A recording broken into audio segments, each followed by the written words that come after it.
ট্রাম্পের নিজের টিমের মধ্যে কি এখন ভয়ঙ্কর বিদ্রোহ শুরু হয়ে গেছে? আর সেই বিদ্রোহ দমন করতে গিয়ে কি আরও বিপদে জড়িয়ে পড়ছেন ট্রাম্প? না হলে এপস্টিন ফাইল নিয়ে যিনি ট্রাম্পকে রক্ষা করছিলেন বলে অভিযোগ, আমেরিকার সেই অ্যাটর্নি জেনারেল পাম বন্ডিকে এবার পদ থেকে হটিয়ে দিলেন স্বয়ং ট্রাম্পই।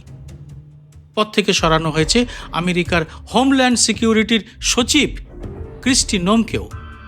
আর এবারে কি কোপ পড়তে চলেছে আমেরিকার গোয়েন্দা প্রধান তুলসী গাবার্ট এবং FBI এর প্রধান কাশ প্যাটেলের উপরেও? কয়েক ঘন্টা আগেই সরানো হয়েছিল আমেরিকার স্থলবাহিনীর প্রধান জেনারেল র্যান্ডি জর্জকে। আর কয়েকদিন আগেই বিবেকের ডাকে সাড়া দিয়ে ইস্তফা দিয়েছিলেন একসময় ট্রাম্পের ঘনিষ্ঠ সহযোগী দেশের কাউন্টার ইন্টারজেন্সির প্রধান জো কেন্ট। মানে ট্রাম্প চেয়েছিলেন ইরানের খামেনেই প্রশাসনের বদল, আর 1 মাসের মাথায় বদলে যাচ্ছে আমেরিকার প্রশাসনই। তার পাশ থেকে সরে যাচ্ছে তার নিজের টিম মেম্বাররাই। এমন অভূতপূর্ব ঘটনার সাক্ষী এখন গোটা বিশ্ব। তাহলে কি আমেরিকান সমাজ এখন পুরোপুরি ট্রাম্পের বিরুদ্ধে চলে গেছে? গত সপ্তাহে জনগণ নো কিং স্লোগান দিয়ে রাস্তায় নেমেছিলেন। প্রায় কোটির মতো কাছাকাছি আমেরিকান জনতা রাস্তায় নেমে প্রতিবাদ করেছিলেন এই যুদ্ধের। এখন ট্রাম্পের নিজের পছন্দের মানুষরাও আর তার পাগলামি সহ্য করতে কি রাজি নন? আর সেই জন্যই কি রাতারাতি গুচ্ছ গুচ্ছ অবসর আর ইস্তফার লাইন? আর যারা পদে থেকেই প্রতিবাদ করছেন তাদের কি সরিয়ে দেওয়া হচ্ছে জোর করে? এরকম জোর করে পদ থেকে সরিয়ে দেওয়ার যে তালিকা, তা দেখলে চোখ কপালে উঠে যাবে। সে তালিকা পরে বলবো। তার আগে বলি, ট্রাম্প তো 2 দিন আগেই বলে দিয়েছেন যুদ্ধ এখন শেষের পথে। ইরানকে তারা নাকি পথে বসিয়ে দিয়েছেন। আর এরপরে তিনি গত রাতে উড়িয়ে দিয়েছেন ইরানের সবচেয়ে বড় এবং প্রাচীন একটি সেতু, উড়িয়ে দিয়েছেন ক্যান্সার হাসপাতাল, উড়িয়ে দিচ্ছেন বিশ্ববিদ্যালয়, স্কুল। এটা কি যুদ্ধ না অপরাধ, ক্রাইম? কোনো যুদ্ধে এইসব অসামরিক জায়গায় হামলা এবং ক্ষতি করা কি বৈধ? মানে বড় সড় যুদ্ধ অপরাধ এবার প্রকাশ্যে করতে শুরু করেছে ইসরায়েল এবং আমেরিকার জোট। আর ট্রাম্প প্রকাশ্যে এই যুদ্ধ অপরাধের হুমকিও দিয়ে যাচ্ছেন। বলছেন ইরানকে তিনি ফিরিয়ে দেবেন প্রস্তর যুগে। তার পাগলামি এবং উদ্ধত বিবৃতি এবং জাতির উদ্দেশ্যে ভাষণ গোটা দুনিয়ায় ব্যাপকভাবে নিন্দিত হয়েছে। ন্যাটোভুক্ত দেশগুলো যা আগে কখনো করেনি এবার তাই করে ফেলেছে। আমেরিকা তথা ট্রাম্পকে বাদ দিয়েই ইরানের সঙ্গে তারা সমঝোতার রাস্তা তৈরি করে নিতে চলেছে। আমেরিকার প্রশাসন তো আর মঙ্গল গ্রহ থেকে আসেনি।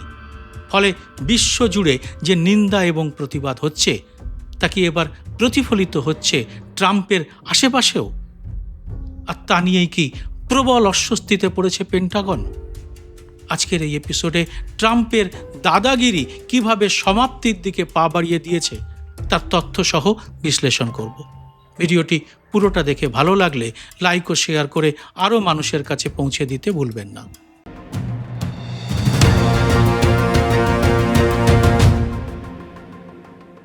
নমস্কার, সবাইকে স্বাগত।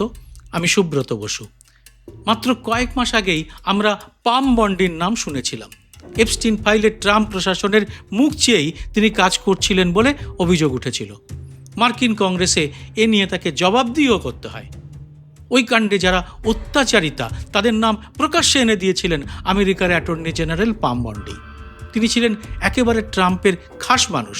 ট্রাম্প সহ বড় বড় রাঘববোয়ালদের নাম চেপে যাওয়ার অভিযোগ উঠেছিল তার বিরুদ্ধে। আর এখন তিনি কাজ করছিলেন এপস্টিন ফাইলের আরও তথ্য প্রকাশের জন্যে। সেই খাস মানুষটিকেই কেন বিদায় করে দিলেন ট্রাম্প? তিনি কি এখন আর ট্রাম্পের হুকুম মানছিলেন না? নাকি তিনি বুঝতে শুরু করেছিলেন এপস্টিন ফাইল ছাড়াও যুদ্ধের আইনেও ট্রাম্প এবং তার প্রশাসন বড় অপরাধ করতে শুরু করে দিয়েছে? কীরকম? এখানে হিটলারের জার্মানি আর জাপানের যুদ্ধ অপরাধের কথা সামান্য বলে নিই, তাহলে 2 2 4 অঙ্ক বুঝতে সুবিধে হবে। দ্বিতীয় বিশ্বযুদ্ধে হিটলারের জার্মানি আর জাপান এশিয়ার বিভিন্ন জায়গায়, যেমন চীন, কোরিয়া, দক্ষিণ পূর্ব এশিয়ায় নৃশংস আক্রমণ করেছিল। গণহত্যা এবং নারী নির্যাতন, যুদ্ধবন্দীদের উপর অকথ্য অত্যাচার চলে। দ্বিতীয় বিশ্বযুদ্ধের পর নুরেনবার্গ এবং টোকিওতে যুদ্ধ অপরাধের আদালত বসেছিল।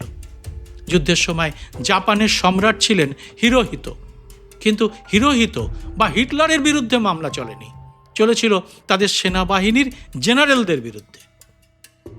যাদের বিরুদ্ধে অভিযোগ প্রমাণিত হয়েছিল তাদের শেষ পর্যন্ত ফাঁসি দেওয়া হয়। এর অর্থ কি? মানবতার বিরুদ্ধে অপরাধ করলে এই জাতীয় আদালতে বিচার হতে পারে এবং সেখানে চরম শাস্তিও হতে পারে। আর সেখানে ট্রাম্পের নির্দেশে এই কাজ করেছি বলে পার পাবেন না তারা, যেমন পাননি দ্বিতীয় বিশ্বযুদ্ধের ওই সমস্ত দানবেরা। আর সেটাই কি আমেরিকান জেনারেলরা এখন বুঝতে শুরু করেছেন? ট্রাম্প ক্ষমতা থেকে চলে যাবেন আর কিছুদিন পরেই, নভেম্বরেই মিড টার্ম ভোটেও তার হাল কি হতে চলেছে তাও মোটামুটি এখন দিনের আলোর মতোই স্পষ্ট। তাই এই যুদ্ধ অপরাধের দায় থেকে সরে দাঁড়াতে চাইছেন কি টিম ট্রাম্পের সদস্যরা? বন্ডির ঘাড়ে একই সঙ্গে রয়েছে এপস্টিন ফাইল সামলানোর বোঝাও। তার উপর নতুন করে এই যুদ্ধের কুকর্মের দায় তিনি কি আর সামলাতে রাজি নন? আসলে অন্য অনেক দেশের মতোই আমেরিকার গণতন্ত্রে সংবিধানই সর্বোচ্চ, কোনো ব্যক্তি বিশেষ নন। আর ওই সংবিধানই কি সতর্ক করে দিচ্ছে ট্রাম্পের দলের লোকদের?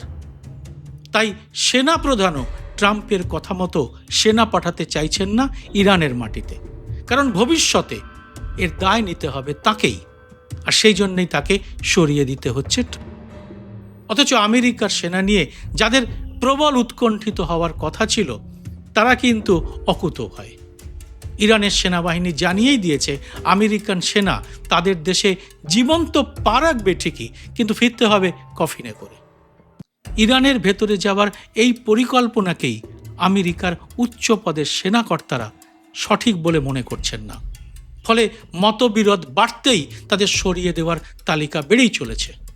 এবার যে তালিকাটা দেব তা দেখলে চমকে যাবেন। এতেই বুঝতে পারবেন ট্রাম্পের হালটা এখন সেনাদের মধ্যে কি অবস্থায় আছে। জয়েন্ট চিফসের চেয়ারম্যান, নৌসেনা পরিচালনার প্রধান, এয়ারফোর্সের চিফ অফ স্টাফ, তাদের ডেপুটি, প্রতিরক্ষা গোয়েন্দা প্রধান, সাইবার কমান্ড প্রধান, কোস্টগার্ড কমান্ড্যান্ট, সব শীর্ষ সামরিক আইনজীবী এবং এখন সেনাবাহিনীর চিফ অফ স্টাফ। অনেক বড় এই পদ ছাড়ার তালিকা। এর পাশাপাশি আরও কর্মকর্তাকে সরানো হয়েছে, যেমন লেফটেন্যান্ট জেনারেল ডেভিড হার্ডনে এবং major general William green junior. অর্থাৎ সেনাবাহিনীর ভেতরে বড় ধরনের পরিবর্তন চলছে একেবারে যুদ্ধের মাঝখানে। এর মধ্যে শীর্ষ আইনজীবীদের নাম দেখে সবাই বেশ চমকে গেছেন। যুদ্ধ অপরাধের সঙ্গে কেই বা আর নিজেকে যুক্ত করতে চায়? অর্থাৎ আমেরিকা তথা বিশ্বের সবচেয়ে প্রাচীন গণতন্ত্রের এখন বেশ বেহাল অবস্থা। আর এখন আমেরিকায় সেনাবাহিনীর নেতৃত্বে এমন একজনকে আনা হয়েছে যিনি সরাসরি রাজনৈতিক নেতৃত্বের কাছাকাছি রয়েছেন। একটু চেনা চেনা লাগছে কি? হ্যাঁ, আমাদের প্রতিবেশী পাকিস্তানের মতো হয়ে যাচ্ছে কি ব্যাপারটা। সেনাবাহিনীতে রাজনৈতিক লোক বসালে ছোট হয়ে যায় সিদ্ধান্ত গ্রহণের নানা দিক, কারণ সেখানে তাদের প্রধান কাজই হয় নেতাদের হুকুম তামিল করা। প্রশ্ন তোলার কোনো অবকাশই সেখানে থাকে না। বোঝা যাচ্ছে নতুনভাবে সেনাবাহিনীকে সাজানোর চেষ্টা চলছে, আর এর ফলে আগের নীতি, ইন্টেলিজেন্স রিপোর্ট সব কিছুকেই উপেক্ষা করা হচ্ছে। তার মানে কি ট্রাম্প ভেতরে ভেতরে হার স্বীকার করে নিচ্ছেন? প্রেস কনফারেন্সে প্রতিরক্ষামন্ত্রী বারবার বলছেন ইরান ধ্বংস হয়ে যাবে, বড় হামলা আসছে, আর ট্রাম্প বলছেন ইরানকে প্রস্তর যুগে ফিরিয়ে দেওয়া হবে। এরকম কথাবার্তা কতটা আইনসম্মত আর কতটা নৈতিক? এমন আগ্রাসী কথাবার্তা নিয়ে এখন বিশ্বজুড়ে প্রশ্ন উঠছে। ন্যাটোভুক্ত দেশগুলো কি এই পরিস্থিতি আগেই আঁচ করতে পেরেছে? সেনাবাহিনী নয়, আমেরিকার যুদ্ধের সিদ্ধান্তের পরিকল্পনা তাদের হোয়াইট হাউস বা প্রতিরক্ষামন্ত্রীর ইচ্ছা অনুযায়ী কি চলছে? পুরোটাই একটা অপরিকল্পিত রাজনৈতিক সিদ্ধান্ত। এটা নিয়ে কি আর কোনো সংশয় আছে? মানে বদলে যেতে বসেছে আমেরিকার এতদিনের যুদ্ধের কৌশল। কিন্তু বিপরীত দিক থেকে ইরান তো 10 গোল দিয়ে চলেছে রোজই। ইতিমধ্যেই তারা আমেরিকার অজেয় বিমান F-35 ধ্বংস করছে, আব্রাহাম লিঙ্কনের মতো অপ্রতিরোধ যুদ্ধজাহাজকে কাবু করে পিছু হটিয়ে দিয়ে প্রতিদিনই প্রমাণ করছে আমেরিকা যুদ্ধক্ষেত্রে মোটেই গ্রেট নয়। আমেরিকার সম্পূর্ণ প্রতিরক্ষা ব্যবস্থা ইসরায়েলের সঙ্গে বহু স্তরে কাজ করছিল। এবার সেই ব্যবস্থাকে কার্যত ধুলোয় মিশিয়ে দিয়েছে ইরান। মধ্যপ্রাচ্যে প্রায় $2.7 ট্রিলিয়ন খরচ করে, মানে প্রায় ভারতের মোট অর্থব্যবস্থার মাপের খরচ করে যে প্রতিরক্ষা ব্যবস্থার মিথ তৈরি করেছিল আমেরিকা, তা এখন ইতিহাসের পাতায় উঠে যেতে বসেছে। আর এই কারণেই কি আর্মি চিফ আশঙ্কা করেছিলেন, যেভাবে এই যুদ্ধ লড়া হচ্ছে তাতে আমেরিকার জয়ের কোনো সম্ভাবনাই নেই। ট্রাম্প কি এখন হাড়ে হাড়ে বুঝতে পারছেন এপস্টিন ফাইলের যে ভূত তাকে তাড়া করে বাড়াচ্ছে, তার হাত থেকে তার নিস্তার নেই। পামবন্ডিকে সরিয়ে দিয়েও তিনি কি বাঁচতে পারবেন? বিপদ কি তাকে ঘিরে ধরছে ক্রমশ চারদিক থেকেই? আপনারা কি মনে করেন এ বিষয়ে? কমেন্ট বক্সে জানান। জয় হিন্দ, সত্যমেব জয়তে।